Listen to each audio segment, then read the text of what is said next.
So the president just pulled a Pinocchio. Okay, well, what do I mean by Pinocchio? Do I mean that he wants to be turned into a real boy? No. What I mean is he told a doozy. Yep, he told a story that is quite something there. Well, we'll just say that if he were a little wooden puppet, that he would now be in need of some rhinoplasty. So word had come out that today President Biden was going to be making an address concerning gun control, where he was going to put forth the various proposals that he was going to enact. A lot of them are things that he's just wanting to try to get Congress to do because he doesn't actually have the power to do it.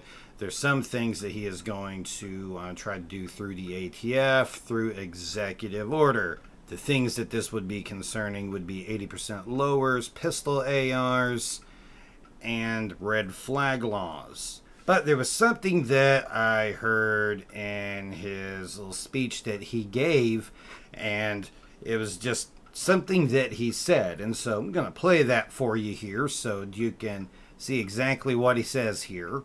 Nothing I'm about to recommend in any way impinges on the Second Amendment. They're phony arguments suggesting that these are Second Amendment rights at stake from what we're talking about.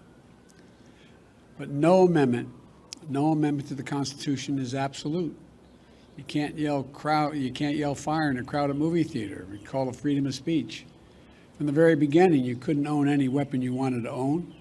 From the very beginning the Second Amendment existed, certain people weren't allowed to have weapons. So the idea is just bizarre to suggest that some of the things we're recommending are contrary to the Constitution.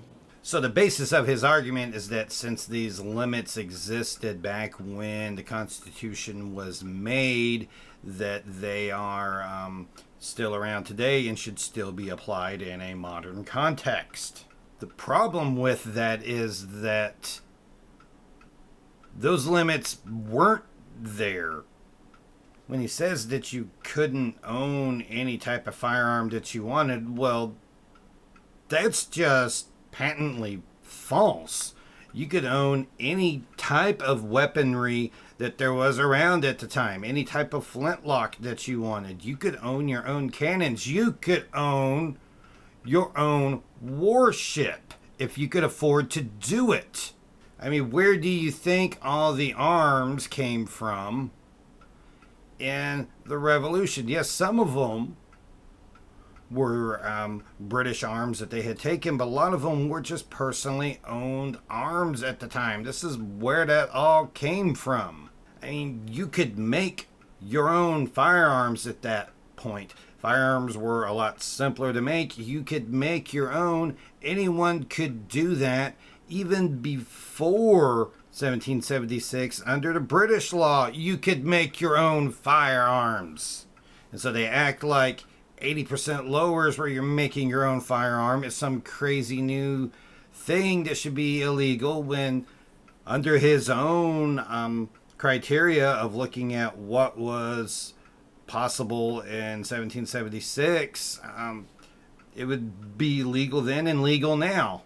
And so the types of firearms that the private citizens owned were equal in every fashion to the arms that the government owned. There was no difference in them. You owned exactly the same type of things back then. And so this argument that you weren't allowed to own whatever you wanted back then is just absolutely false. It's not accurate at all. And of course, he's not going to be called on it because the media doesn't want to call him on this. And I have actually on Reddit been pointed out to me on Reddit that he was accurate about one thing in there, and that this is a thing that was not a Pinocchio. This was actually quite a true thing. And that's something that a Reddit user, Logic Bombs, I'm doing this because there's two Z's.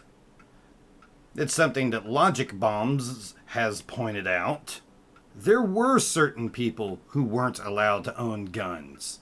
Slaves. That concludes this video. If you found this video useful, be sure to give it a thumbs up and a like. You can go down into the comment section and leave any thoughts you have down there. And if you're interested, you can also subscribe to my channel and click the little bell notification to make sure that you catch all the videos that I post so you don't miss anything. I'm Jeremy with Poindexter G, and we'll see you next time.